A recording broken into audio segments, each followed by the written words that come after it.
Hi friends, this is Richard Ruling here to welcome you to the Total Health channel on YouTube and the Hebrew Nation Radio podcast online, and would like to address now for 25 minutes roughly, that's what the segment is, a focus that came to my attention on Yahoo News yesterday, May 21. Let's first of all ask God's blessing on this time together. Heavenly Father, living in amazing times, and we know that with the sin and iniquity abounding, this world cannot last long, and certainly judgment will begin at the house of God. We believe that's America in a general sense because of being a professedly Christian nation. It started that way, but we have done worse than Israel of old, and things are really very bad. Please help us as we consider a topic today that is really at the heart of some of this. And thank you for your promises. Ask it in Yeshua's name. Hallelujah. Well, the headline that caught my attention yesterday, scanning the news, is shocking. 7 fascinating facts about female masturbation. I was surprised and shocked to see this in mainstream news, and it's, I think, fascinating. It says fascinating. If you look at the 7 facts, number 1 is that it's healthy. Well, it's not healthy at all. It's commonly done, but not helpful. It's kind of, think of it this way: in this world of gravity, what goes up must come down. If you stimulate yourself, in an abnormal way, it's, in other words, this is not marital love expressed for someone else when they get benefited as well. That's a mutually, God makes things in life mutually beneficial. If we serve others, we are blessed. Okay, if we bless others, it comes back to us. But to focus on ourselves ends up with a mess like we have today, really, in society. It's a focus on sex, and can't get satisfied, and things go from bad to worse, it seems like. My orientation is such personal. This is a practice widespread among males, females, and I, in spite of a warning by a biology teacher, in a college where I went to a boarding college, Bible college actually, and appreciated the testimony of the professor of biology, zoology, that warned us against this practice. But in spite of warnings, I fell into the practice one year, and but I was planning to sell Bible storybooks in the summer, and I knew God couldn't bless me if I was doing that. So I quit it, and I'm blessed by that fact. The idea of being called to do something for God and needing God's blessing and seeking to serve Him, I think is salvation in itself from wrong practices. And I just would like to say I'm thankful for that as a personal experience, and also the writings of Ellen White, whom I regard as above every other human being, in a sense of modern day prophet even. She was 100 years ahead of her time in tobacco being a malignant poison, 100 years before the Surgeon General linked it to malignant tumors, lung cancer. And she was more than 100 years ahead of time on prescription drugs, being, she said, they do not cure disease, and in most cases they only change the form and location of the disease. Well, I struggled as a young doctor to understand that statement by her, but in 1998, April 15, the JAMA, Journal of American Medical Association, reported 106,000 deaths from adverse drug reactions in hospitals. Well, and it defined the adverse drug reaction as properly prescribed and administered. It was not a wrong prescription. It was not an overdose. It was taking as prescribed, but some people will react badly. And the more prescriptions you take, the more likely that is to occur. And if you think you want to get something to deal with current epidemics, uh, if you have comorbidities, other diseases, you're more likely to have a bad reaction. And it's interesting that the UK reports 90% of those who have, you know what, uh, uh, the deaths, 90% of the deaths occur in people who were doubly got both times, fully prepared supposedly, but really not prepared, and got sick seriously and died. That's a matter of fact. I didn't really want to get into this, but my point is that we're trying to understand the true causes of dis-ease, and it's mostly what we put in our mouths for that part, but it can have other causes as well. And so I like to summon Ellen White, who was ahead of her day on tobacco, drugs, foods. Dr. Clive McKay, professor of nutrition at Cornell, wrote an outstanding review, 6 pages, and summarized. He was surprised himself that she did not incorporate the fads and fallacies of her day, and he summarized to say there's no better overall guide available today.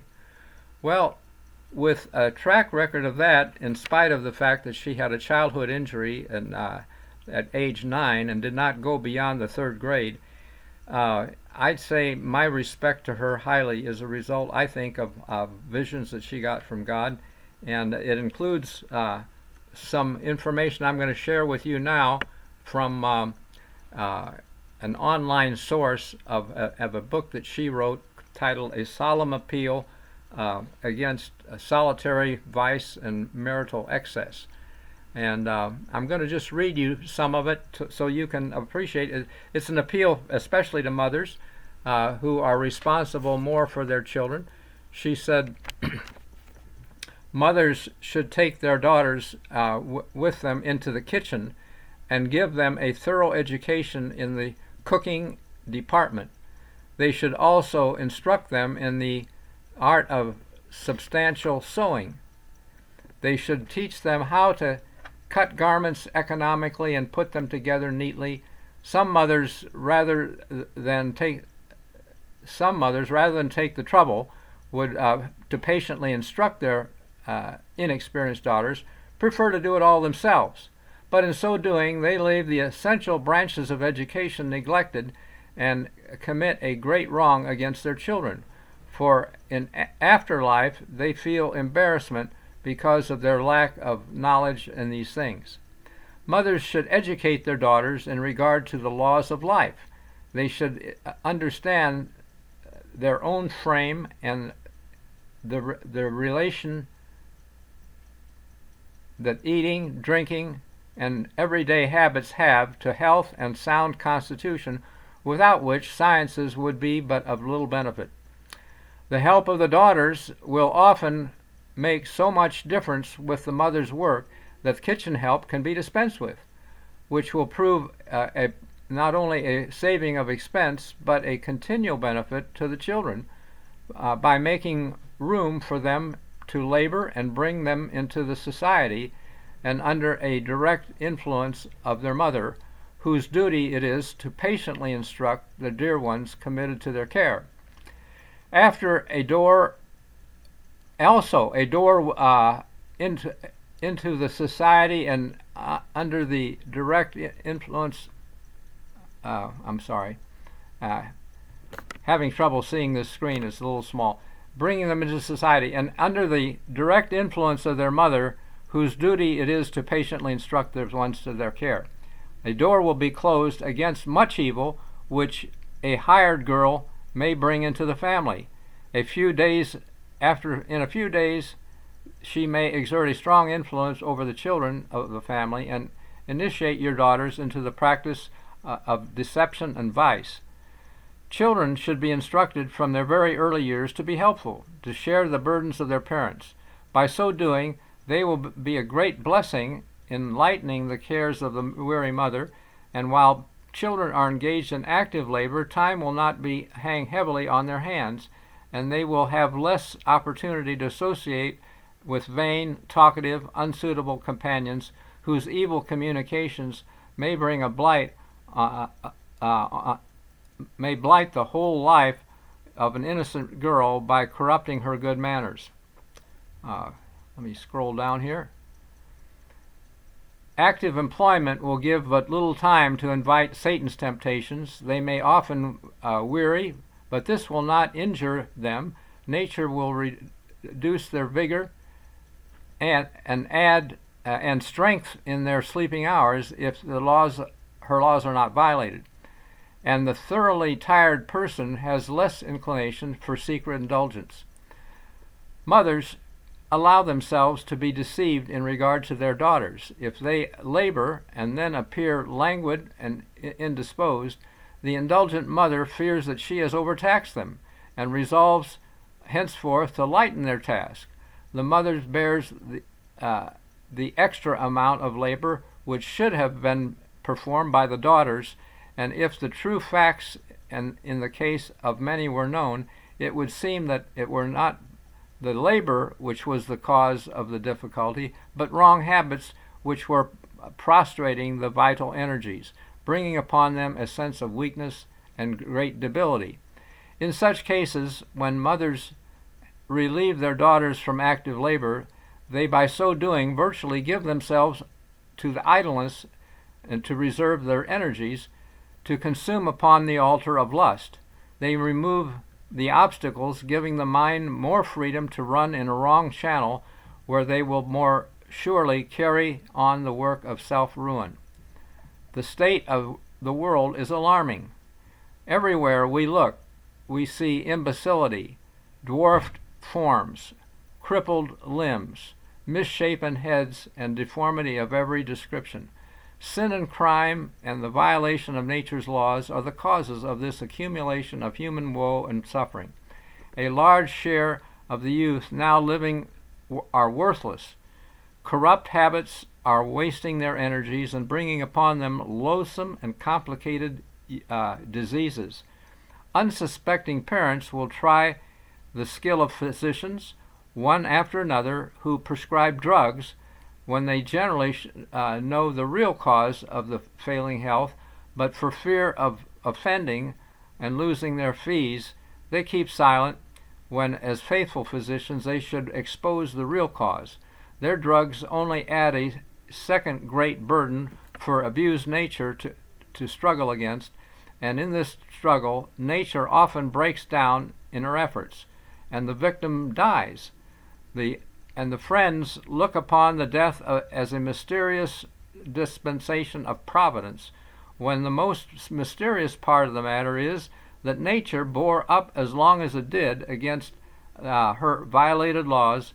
Health, reason, and life were sacrificed to depraved habits. Children who practice self-indulgence, and this is another term for self-abuse or masturbation, if they practice this previous to puberty or to the period of emerging into manhood or womanhood, must pay the penalty of nature's violated laws at that critical period. Many sink into an early grave, while others have sufficient force of constitution to pass the ordeal. If the practice is continued from age of 15 and upward, nature will protest against the abuse she has suffered and continues to suffer, and will make them pay such as affliction of the liver, lungs, neuralgia, which is nerve pain, rheumatism, which is joint pains, back pain, diseased kidneys, and cancerous humors. Some of the nature's fine machinery gives way, leaving a heavier task for the remaining to perform, which disorders nature's fine arrangement, and there is often a sudden breaking down of the constitution, and death is the result. Mothers, you should give your children enough to do. If they get weary, it will not injure their health. There is quite a difference between weakness or weariness and exhaustion. Indolence will not be favorable to physical, mental, or moral health. It throws open the door and invites Satan in, which in which opportunity he improves and draws the young into his snares. By indolence, not only the moral strength is weakened and the impulse of passion increased, but Satan's angels take possession of the whole citadel of the mind and compel conscience to surrender to the vile passion. We should teach our children habits of patient industry. We should beware of indulging them too much, and when they meet with difficulty in their labor, we must help them through it instead of carrying them over it.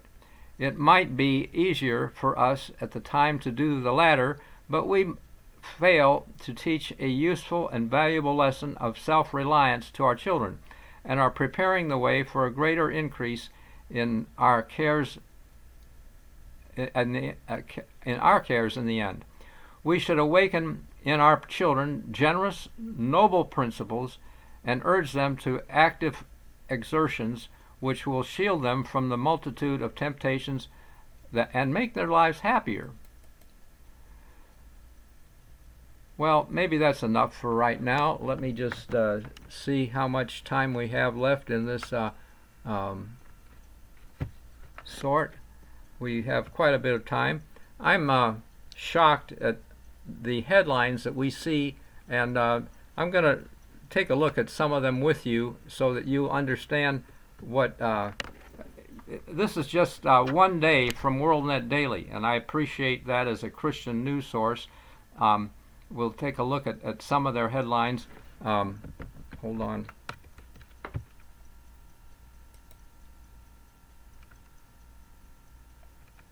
A judge determines 2 controversial books as obscene.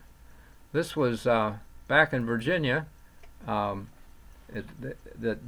court found those books unsuitable without parental concern, and yet they were in the school library. And so the question is, what are they doing in the school library where kids can read and look at that kind of stuff? Not good at all. This is when we wonder about what the current generation is coming to, and we realize that they can't even pass some of their SAT score tests, and we're more poorly prepared than other nations in spite of spending more money on education. Education doesn't know where they're going today. Professor Florence Stratemeyer of Columbia University eulogized Ellen White as an author in the field of education, and she just because she reviewed the book Education by Ellen White and saw the idea of instruction based on the Bible with moral principles being taught as advanced concepts today compared to what was seen. And people can be intelligent. They can, even know how to make an atom bomb, but then blow up the world with it. This is not moral or good. And basically, Ellen White shines in the field of education as well as in health. And I would just say, as an author, I'm going to put the link to what I was reading before in the lower part of the screen, so that you can click on it and read more if you like, because I find her as a credible author, accurate, as I mentioned, on tobacco, drugs, nutrition, and so on. Why not on self-abuse or masturbation? I think that it's true, that it's evil practice, not healthy. And the article I was reading on Yahoo was an opinion by some young thing that was interesting to her, but to drag this into the public is poor judgment, I think. But I'm only responding at this point to what is stated as alluring and helpful and is baloney. I could use stronger words than that, but anyway. I'm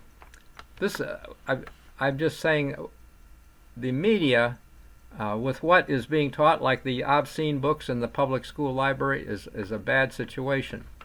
And now I'm going to look at another topic. Hold on.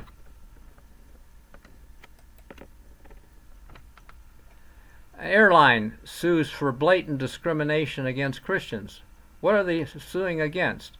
Well, as it turns out, the First Liberty Institute is bringing a lawsuit to file against Alaska Airlines for its aggressive reaction to 2 flight attendants who expressed concerns about how the company's pro-LGBT agenda would impact their Christian rights. So out of here, the company was supporting Equality Act when equal speech is not equal. That doesn't fit in the Equality Act. They want equality to do what we want sexual-wise, but if it offends Christian values, you're gone. Goodbye, you're fired. Well, I appreciate the First Liberty Institute and also WorldNet Daily to call this to our attention, because we're in a world that's turning like Sodom, and Christ's one of his warnings. By the way, some say that Christ was a great moral teacher. Well, he did refer to Sodom, okay, and I think that tells us something. It wasn't a fictional thing that it was destroyed. In fact, archaeologists have found areas that Pillar of Salt, etc., in that area where Lot's wife, fleeing Sodom, turned back to look, and the Bible says she turned into a pillar of salt. Maybe that's partly why the Dead Sea is so salty. I don't know. But anyway, I think they're finding credible evidence for the Bible, and Christ, I think, stands in advance warning us for the last days. Sodom was destroyed the day Lot left Sodom, and if we would get out of the cities, we might see things happen. I believe we have to consider getting out of the city before next spring. I'm getting down close to the end of time. Let me take a look at this.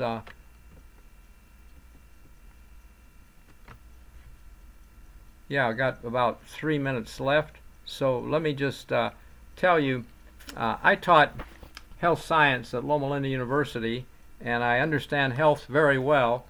And I'd like to encourage you to take a look at my website, healthhappinessdestiny.com. 3 words everybody wants. We like health, happiness, destiny, and .com. If you then click on the DVD book tab at the top, you will see, or are able to see, a video.